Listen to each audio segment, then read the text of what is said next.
আসসালামু আলাইকুম viewers, welcome to my channel. আমি কাউসারা নূপুর। আজ গরুর মাংস রান্না করে দেখাবো একেবারে নামমাত্র তেলে। এটাকে তেল নাই বললেই চলে। শুধুমাত্র পেঁয়াজ ভাজার জন্য আমরা অল্প একটু তেল ব্যবহার করব।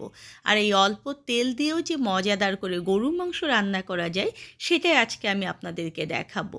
আমরা কিছুটা রান্নায় যদি তেল কম ব্যবহার করতে পারি, তাহলে অন্যান্য রান্নাগুলোতে একটু তেল বেশি ব্যবহার করতে পারবো। আমি এখানে আজকে 2 কিলো পরিমাণ গরু মাংস নিয়েছি। এই মাংসগুলো ফার্স্ট আমি প্রেসার কুকারে দিয়ে দেব। এতে করে আমাদের গ্যাসটাও যেমন বাঁচবে, তেমনি দেখুন যে কিভাবে আমি কম তেলে এগুলোকে রান্না করছি। এখন একে একে এখানে আমি মশলা মিক্সড করব। আমি এখানে ফার্স্ট 2 টেবিল চামচ পরিমাণ আদা বাটা দিয়ে দেব। আমি এখানে 2 টেবিল চামচ পরিমাণ রসুন বাটা দিয়ে দেব। অবশ্যই মশলাটা একটু বেশি দিতে হবে যদি আপনি গ্রেভিটা খুব সুন্দর করতে চান। আমি এখানে 1 চা চামচ এবং হাফ চা চামচ মানে 1.5 চা চামচ পরিমাণ হলুদ গুঁড়ো দিয়ে দিলাম। এখানে 2 চা চামচ পরিমাণ আমি শুকনো মরিচের গুঁড়ো দিয়ে দেবো। এটা ঝালের উপরে ডিপেন্ড করবে, আপনারা ঠিক কতটুকু ঝাল খেতে চান সেটার উপরে মরিচের গুঁড়োটা মিক্সড করবেন। এখন আমি এখানে দিয়ে দেব মাংসের মশলা।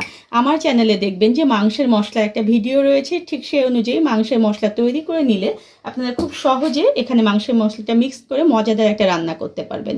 আর নইলে যে কোনো মাংসের মশলা এখানে আপনারা ব্যবহার করবেন, কিংবা গোটা আপনারা গরম মশলা এখানে ব্যবহার করতে পারেন। এখানে এখন 2 কাপ পরিমাণ পেঁয়াজ দিয়ে দিলাম। পেঁয়াজটাও আমি বলছি গ্রেভিটা ঠিক কতটুকু খেতে চান তার উপরে ডিপেন্ড করবে। সব কিছু দিয়ে এখন একটু আমি এগুলোকে মেখে নেব। মাখতে মাখতে আমার মনে হলো আমি কিন্তু এখানে লবণ দেইনি। লবণটা অবশ্যই প্রথম অবস্থায় দিয়ে দেবেন, এটা জরুরি।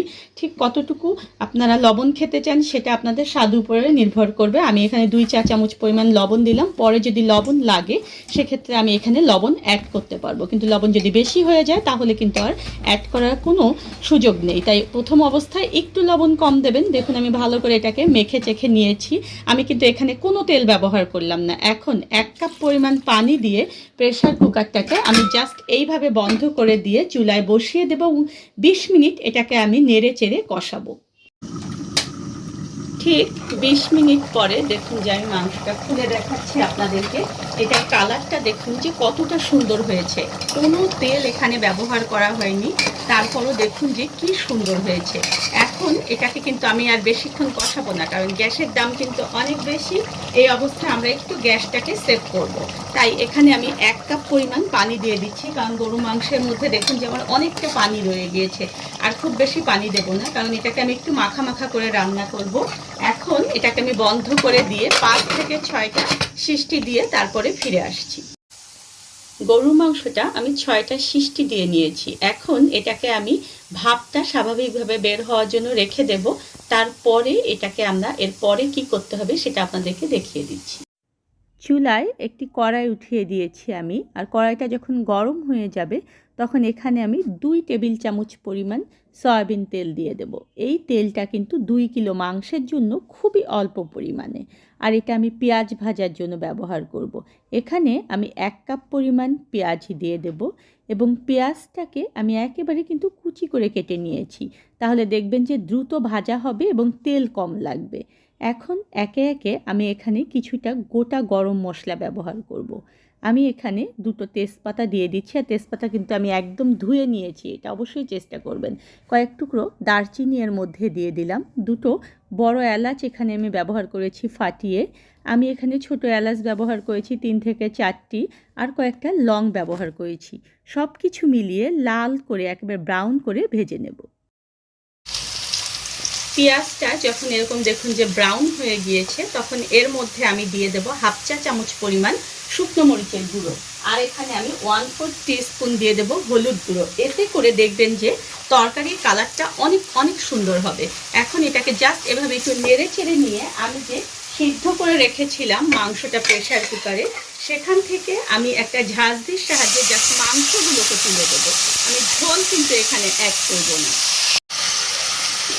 নেড়ে চেড়ে এখন মাঝারি আঁচে আমি এগুলোকে কষাবো। ঠিক যখন দেখবেন যে এই যে পানিটা শুকিয়ে যাবে, তখন প্রেসার কুকারের মধ্যে কিন্তু আমার ঝোল রয়েছে। দেখুন এই ঝোল থেকে একটু করে করে ঝোল দেবেন এবং এটাকে কষাতে থাকবেন 7 থেকে 10 মিনিট ধরে। 10 মিনিট ধরে দেখুন যে আমি অল্প একটু করে ঝোল দিয়ে একেবারে খুব সুন্দর করে মাংসটাকে কষিয়ে নিয়েছি। এখন আমার কিন্তু অবশিষ্ট আর একটু পানি রয়েছে প্রেসার কুকারে, ঠিক সেই ঝোলের পানিটাও আমি এর মধ্যে দিয়ে দিচ্ছি এবং আমি এটাকে মাঝারি আঁচে আবার 5 মিনিট ধরে রান্না করব। এর মধ্যে আমি এখানে একটু মশলা অ্যাড করব, সেটা হচ্ছে আমি এখানে আবার 1 চা চামচ পরিমাণ মাংসের মশলা দিয়ে দেব, আর এখানে আমি 1 টেবিল চামচ পরিমাণ জিরের গুঁড়ো দিয়ে দেবো। আপনারা দেখেছেন আমি কিন্তু আগে কোনো জিরে ব্যবহার করিনি, এখানে জাস্ট শেষে এসে জিরের গুঁড়োটাকে ব্যবহার করছি। এটা ভাজা জিরের গুঁড়ো, তাহলে দেখবেন যে ফ্লেভারটা অনেক সুন্দর হবে। এখন এটাকে আমি 5 মিনিট অপেক্ষা করছি। 5 মিনিট আমি কিন্তু এটাকে দমে রাখার মতো অল্প আঁচে দিয়ে রান্না করলাম। দেখুন এর উপরে কিন্তু তেল একদম ভেসে উঠেছে, আর এই তেলটা কিন্তু পুরোটাই মাংসের তেল। দেখেছেন তরকারিটার কালারটা কতটা সুন্দর হয়ে গিয়েছে। ধন্যবাদ সবাইকে আমার সঙ্গে থাকার জন্য। আর আমার পরবর্তীতে আরও নতুন কোনো ভিডিও পেতে হলে প্লিজ আমার চ্যানেলটা সাবস্ক্রাইব করবেন।